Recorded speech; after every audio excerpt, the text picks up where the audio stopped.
ರಾಜ್ಯದಲ್ಲಿ ಮತದಾರರ ಪಟ್ಟಿ ಪರಿಷ್ಕರಣೆ ಆರಂಭಕ್ಕೆ ಸಿದ್ದತೆಯನ್ನು ನಡೆಸಲಾಗುತ್ತಿದೆ. ಹಾಗಾದ್ರೆ ಎಸ್ಐಆರ್ನಲ್ಲಿ ಹೇಗೆ ನಡೆಸಲಾಗುತ್ತೆ, ಯಾವೆಲ್ಲ ದಾಖಲೆಗಳು ಬೇಕು ಅನ್ನೋದರ ಜೊತೆಗೆ ಎಸ್ಐಆರ್ ಬಗ್ಗೆ ರಾಜಕೀಯ ಪಕ್ಷಗಳು ತಮ್ಮದೇ ಸ್ಟ್ರಾಟಜಿಯನ್ನು ಆರಂಭಿಸಿದ್ದು ಅದರ ಕಂಪ್ಲೀಟ್ ಡೀಟೇಲ್ಸ್ ಇಲ್ಲಿದೆ ನೋಡಿ.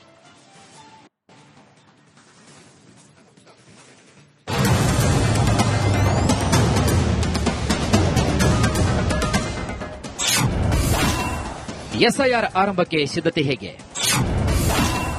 ಕಾಂಗ್ರೆಸ್ ಹಾಗೂ ಮೈತ್ರಿಪಡೆಯ ಪ್ಲಾನ್.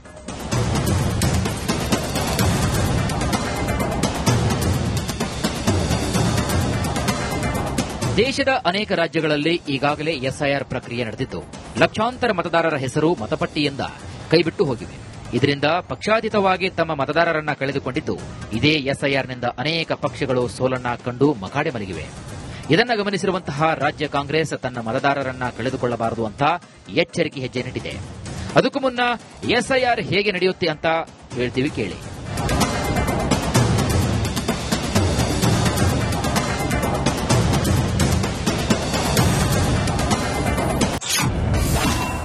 ಹೇಗೆ ನಡೆಯಲಿದೆ ಎಸ್ಐಆರ್? ಜೂನ್ 30ರಿಂದ ಅಧಿಕಾರಿಗಳು ಮನೆ ಮನೆ ಸಮೀಕ್ಷೆಯನ್ನು ನಡೆಸಲಿದ್ದಾರೆ. ಜುಲೈ 29ರವರೆಗೆ ಬೂತ್ ಮಟ್ಟದ ಅಧಿಕಾರಿಗಳು ಭೇಟಿ ನೀಡಿ ಮಾಹಿತಿಯನ್ನು ಪಡೆಯಲಿದ್ದಾರೆ.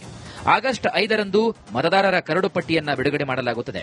ಕರಡು ಪಟ್ಟಿಯಲ್ಲಿ ಹೆಸರಿಲ್ಲದೆ ಇದ್ರೆ ಅಥವಾ ತಿದ್ದುಪಡಿಗಳಿದ್ರೆ ಸೆಪ್ಟೆಂಬರ್ 4ರ ಒಳಗೆ ಸಾರ್ವಜನಿಕರು ಆಕ್ಷೇಪಣೆಗಳನ್ನು ಸಲ್ಲಿಸಬಹುದು. ಪರಿಶೀಲನೆಗಳ ನಂತರ ಅಕ್ಟೋಬರ್ 7ರಂದು ಅಂತಿಮ ಮತದಾರರ ಪಟ್ಟಿಯು ಅಧಿಕೃತವಾಗಿ ಪ್ರಕಟಗೊಳ್ಳಲಿದೆ.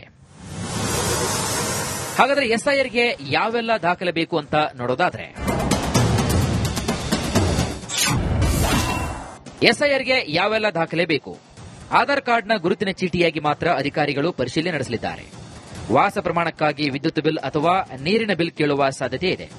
ಪಾಸ್ಪೋರ್ಟ್ ಅಥವಾ ಚಾಲನಾ ಪರವಾನಗಿ ಸಹ ಕೇಳಬಹುದು. ಬಾಡಿಗೆದಾರರಿಗೆ ಬಾಡಿಗೆ ಕರಾರು ಪತ್ರ ನೀಡುವಂತೆ ಕೇಳಬಹುದು.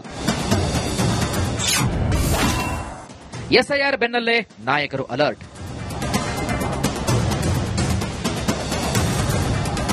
ನೋಡಿ, ರಾಜ್ಯದಲ್ಲಿ ಕಾಂಗ್ರೆಸ್ ಪಕ್ಷ ಅಧಿಕಾರದಲ್ಲಿರುವುದರಿಂದ ತನ್ನ ಎಲ್ಲಾ ಅಧಿಕಾರವನ್ನು ಬಳಸಿ ತನ್ನ ಮತದಾರರು ಕೈಬಿಟ್ಟು ಹೋಗದಂತೆ ಎಚ್ಚರಿಕೆಯನ್ನು ವಹಿಸ್ತಾ ಇದೆ.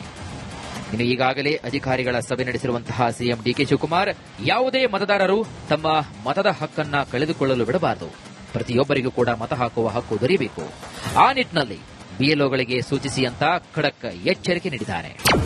ನೀವು ಮತದಾನದ ಹಕ್ಕಿಲ್ಲ ಅಂದ್ರೆ ಆ ಮನೆಯಲ್ಲಿ ಯಜಮಾನರುಗಳಿಗೆ ಏನು ನಾವು 5 ಗ್ಯಾರಂಟಿಗಳನ್ನು ಕೊಡ್ತಾ ಇದ್ದೀವಿ, ಪೆನ್ಷನ್ಗಳೇನು ಬರ್ತಾ ಇದೆ, ಸರ್ಕಾರದ ಸೌಲಭ್ಯ ಏನಿದೆ ಅದಕ್ಕೆ ತೊಂದರೆ ಆಗ್ತದೆ. ಸೊ ಕಂಪಲ್ಸರಿಯಾಗಿ ಅವರು ಆ ಮತದಾನದ ಹಕ್ಕನ್ನು ಪಡ್ಕೊಳ್ಳಿಕ್ಕೆ ಅವರ ವೋಟನ್ನ ಕಂಪಲ್ಸರಿ ಇಟ್ಕೊಳ್ಬೇಕು. ವೋಟ್ ಇಟ್ಕೊಳ್ಳಿಲ್ಲ ಅಂದ್ರೆ ಅವ್ರಿಗೆಲ್ಲಾ ತರದ ಸೌಲಭ್ಯ ಸಿಗುವುದಿಲ್ಲ. ರಾಜ್ಯದಲ್ಲಿ ಕಾಂಗ್ರೆಸ್ ಅಧಿಕಾರದ ದುರ್ಬಳಕೆ, ಎಚ್ಚರಿಕೆ ವಹಿಸುವಂತೆ ಬಿಜೆಪಿಗೆ ಹೈಟಾಸ್ಕ್.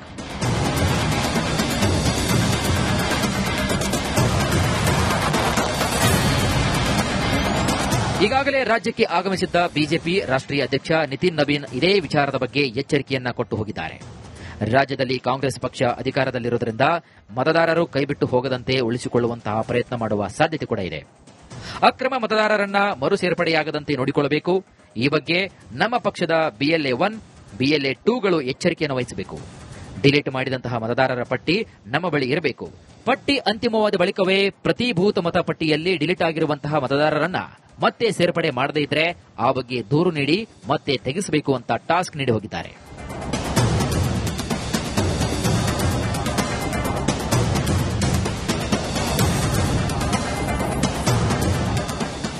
ಹೀಗಾಗಿ ರಾಜ್ಯಾಧ್ಯಕ್ಷ ಬಿವೈ ವಿಜಯೇಂದ್ರ ಹಾಗೂ ಉಸ್ತುವಾರಿ ರಾಧಾ ಮೋಹನ್ ದಾಸ್ ಅಗರ್ವಾಲ್ ನೇತೃತ್ವದಲ್ಲಿ ಪದಾಧಿಕಾರಿಗಳು ಕೂಡ ಹಾಗೂ ಹಾಲಿ ಮಾಜಿ ಶಾಸಕರು, ಸಂಸದರು, ಪ್ರಮುಖರ ಸಭೆ ಕೂಡ ನಡೆಸಿದ್ದಾರೆ. ಹೈಕಮಾಂಡ್ ಸೂಚಿಸಿದಂತೆ ಏನೆಲ್ಲ ಮಾಡಬೇಕು ಅಂತ ಮಾಹಿತಿ ನೀಡಿ ಅದಕ್ಕೆ ತಯಾರಿಯನ್ನು ಕೂಡ ಮಾಡಿಕೊಳ್ಳಲಾಗ್ತಾ ಇದೆ. ಬಿಎಲ್ಒಗಳನ್ನ ದುರುಪಯೋಗ ಪಡಿಸಿಕೊಂಡು ಯಾವ ಉದ್ದೇಶದಿಂದ ಎಸ್ಐಆರ್ ಆಗ್ತಾ ಇದೆಯೋ, ಡೂಪ್ಲಿಕೇಟ್ ಹೆಸರನ್ನ ಕೈ ಬಿಡುವಂತದ್ದಾಗ್ಲಿ, ಸತ್ಯದ ಹೆಸರು ಇನ್ನೂ ಕೂಡ ಮತದಾರರ ಪಟ್ಟಿಯಲ್ಲಿದೆ ಅದನ್ನು ಕೈ ಬಿಡತಕ್ಕಂಥದ್ದು ಹೆಸರಾಗ್ಲಿ, ಈ ತರ ಸ್ವಚ್ಛಗೊಳಿಸ್ತಕ್ಕಂಥ ಕೆಲಸ ಆಗಬೇಕಾಗಿದೆ.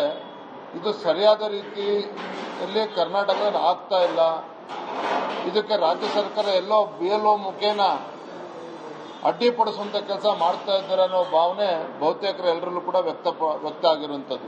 ಕಾಂಗ್ರೆಸ್ ಪಕ್ಷ ಅಧಿಕಾರವನ್ನ ಬಳಸಿಕೊಂಡು ಮತದಾರರನ್ನ ಉಳಿಸಿಕೊಳ್ಳುವಂತಹ ಪ್ರಯತ್ನವನ್ನ ನಡೆಸ್ತಾ ಇದ್ರೆ ಇತ್ತ ಅಕ್ರಮ ಮತದಾರರನ್ನ ತೆಗೆಯಲೇಬೇಕು ಅಂತ ಬಿಜೆಪಿ ಪಟ್ಟು ಹಿಡಿದಿದೆ.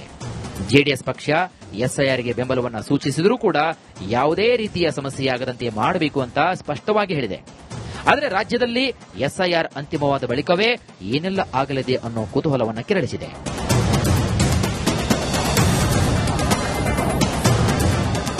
Chandrashekhar, political bureau, Republic Kannada.